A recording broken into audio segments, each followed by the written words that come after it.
میری روح غریب ہے، میرا جسم نامکمل ہے، میرے پاس تھوڑی سی عزت ہے جو مجھے آپ نے دی ہے۔ میں یہ سب دین کی خاطر، میں یہ سب انقلاب کی خاطر قربان کر دوں گا۔ یہ وہ بات ہے جو آیت اللہ خامنائی نے 2009 میں کہی تھی۔ ایران کے لوگ اور بلکہ پوری دنیا جانتی ہے کہ آیت اللہ خامنائی کے منہ سے نکلی ہوئی بات ایران کے لیے حتمی ہوتی ہے۔ 11 برس کی عمر میں عالم دین بننے والے آیت اللہ علی خامنائی کے بارے میں بہت سے لوگوں کی رائے ہے کہ وہ ایرانی انقلاب کے روح رواں امام خمینی کے رشتہ دار ہیں، لیکن ایسا بالکل نہیں ہے۔ لیکن ایک بات ضرور ہے کہ ان کا انتخاب امام خمینی نے خود کیا تھا۔ ایران عراق جنگ کے بعد پاسداران انقلاب کو بااختیار بنانے میں آیت اللہ خامنائی کا بہت بڑا ہاتھ ہے۔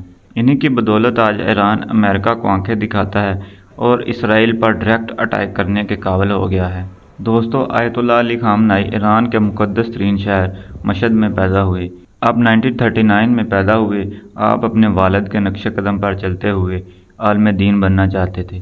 یہ فیصلہ کوئی آسان فیصلہ نہیں تھا، کیونکہ آیت اللہ علی خامنائی رضا شاہ پہلوی جیسے سیکولر بادشاہ کے دور حکومت میں بڑے ہوئے۔ یہ وہی رضا شاہ پہلوی ہے جو مذہب کو ایک قدیم اور مشکوک چیز سمجھتا تھا، جس کے دور میں ایران میں ماڈرنائزیشن کے نام پر نامناسب لباس، شراب خانے اور ڈانس کلب جیسی سرگرمیاں عام ہو گئی تھیں۔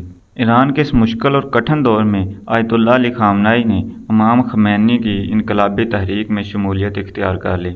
یہ وہی تحریک تھی جو رضا شاہ پہلوی کی سوچ کی عین مخالف تھی اور اس کی بادشاہت کے خاتمے کی وجہ بھی بنی۔ دوستو، اگر ہم آیت اللہ علی خامنائی کی سٹرگل کی بات کریں تو ان کی سب سے بڑی سٹرگل تھی کہ وہ ایران کے بادشاہ شاہ آف ایران کے مخالف امام خمینی کے ساتھی تھے۔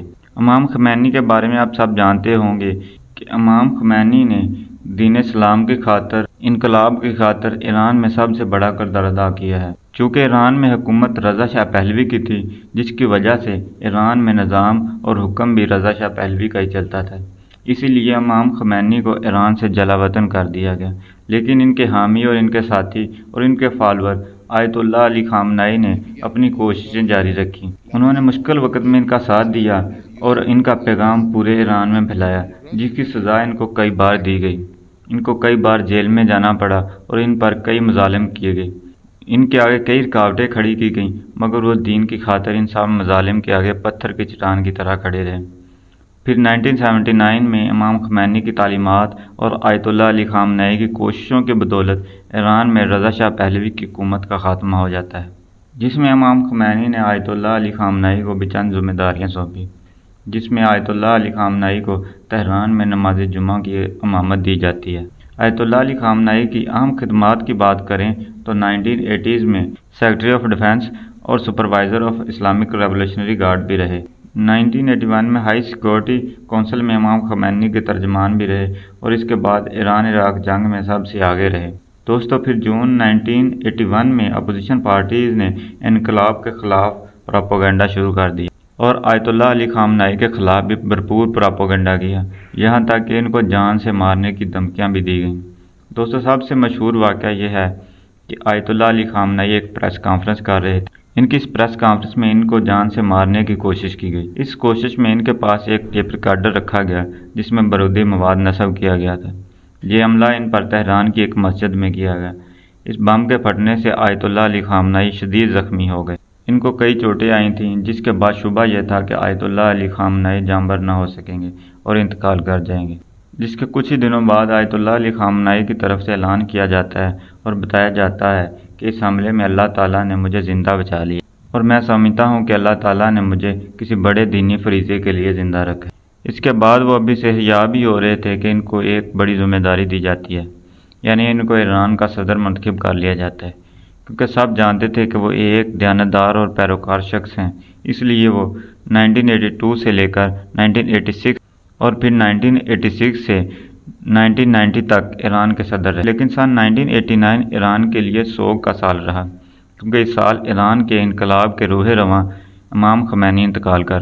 امام خمینی کے انتقال کے بعد علماء کی جانب سے نئے رہبر اعلیٰ کو منتخب کرنے کے لیے ساتھ جوڑ لیے اور ان سب علماء کے متفقہ امیدوار کے طور پر آیت اللہ علی خامنائی کو سپریم لیڈر کے طور پر منتخب کر لیا گیا، اور یہ تب سے آج تک ایران کے سپریم لیڈر کے طور پر اپنی صلاحیتوں کو ایران کی ترقی کے لیے استعمال کر رہے ہیں۔